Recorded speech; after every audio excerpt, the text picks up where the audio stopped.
Hey, it's me, MLV. We've got chapter 11 of Touched. This one is titled Flyby.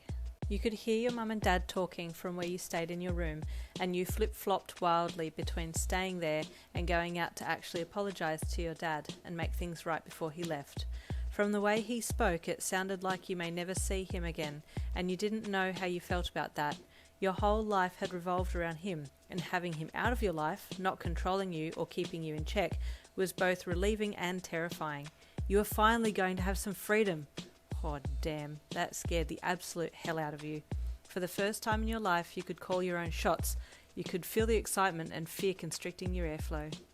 Man, Dad, I don't know how to function without you constantly holding me back and dictating my life, you thought. You decided to make him come to you and stayed in your room. But before you knew it, you had fallen asleep, and when you woke early the next morning, he had gone, leaving your devastated mum crying alone, slumped over the kitchen bench. "Mum," you said softly in a worried voice. "Please don't cry. We'll be okay," you said, touching her shoulder with your hand.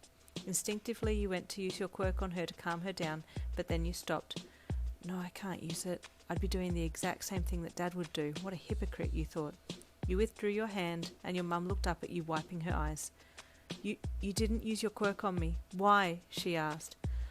"Well, because it's what Dad would have done, and I don't want to do what he did. He used to do that to me all the time, and if I do that to you, then I'm no better than him," you said in a troubled voice. "But how am I supposed to survive?" she said. "I'm a quirkless person in a world full of quirks. I can't survive out there. I need him. I need your father, Yin. He's my everything," she sobbed.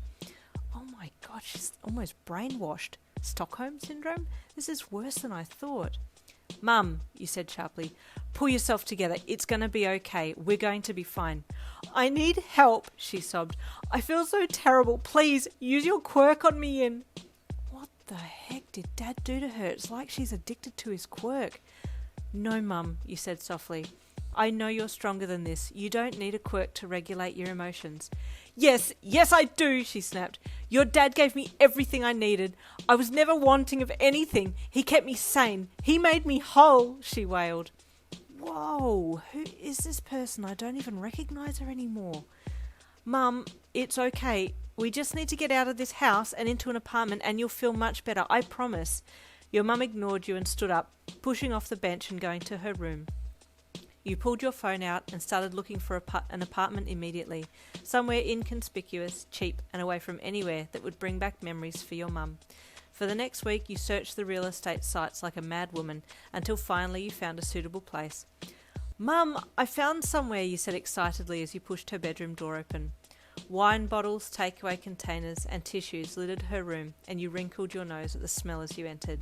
The blinds were closed as well, and you suspected that they had been shut ever since your dad left. "Mum," you called softly, squinting in the semi-darkness. "We want you," your mum slurred as she rolled over in bed. "Mum, are you okay?" "No," she punctuated. "Go away." "Mum, I found us a place. We can get out of here," you said with a mix of joy and pleading. "We can move on. Dad will be—" "I don't want to move on, Yin. I want him back," your mum hollered. This was very unlike her and you cringed. Just then there was a knock at the door.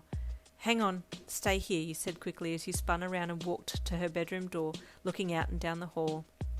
As you looked at the frosted front door, you recognised the figure on the other side immediately. "Oh no, it's Hawks." You walked out and shut your mum's door behind you, then walked down the hall, straightening your outfit as you went. "Hey, chicken," Hawks said in a friendly voice as you opened the door. "I was just patrolling the area and thought I'd stop by," he said as he leaned his forearm on the door frame. "Oh, okay," you stammered. "Nice to see you." He smiled. "Hey, listen, is everything okay? I stopped by your dad's work, coincidentally, and they told me he didn't work there." A pain ripped through your chest as your heavy heartbeats smashed against the inside of your ribcage. "Yeah, he left," you said in a panicked, broken sentence.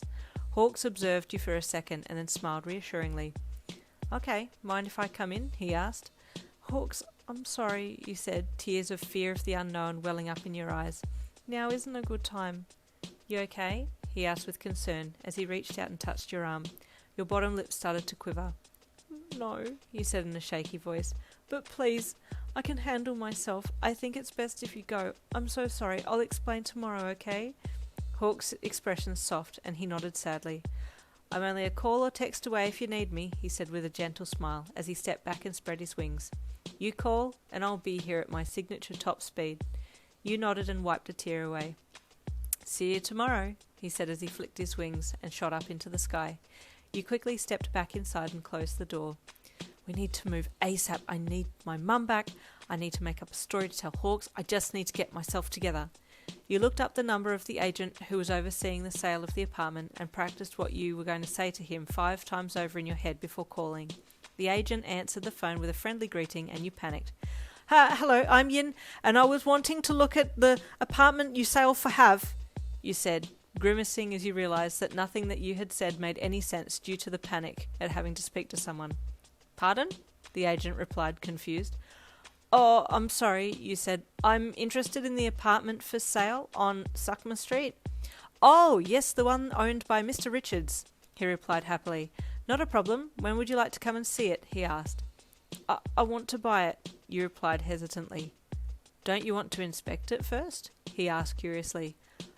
No, that's fine. Do I put a down payment or something on it? I've never done this before, you said honestly. Yes, sure. You'll need to come to our office to sign papers, he said. Then we can go from there.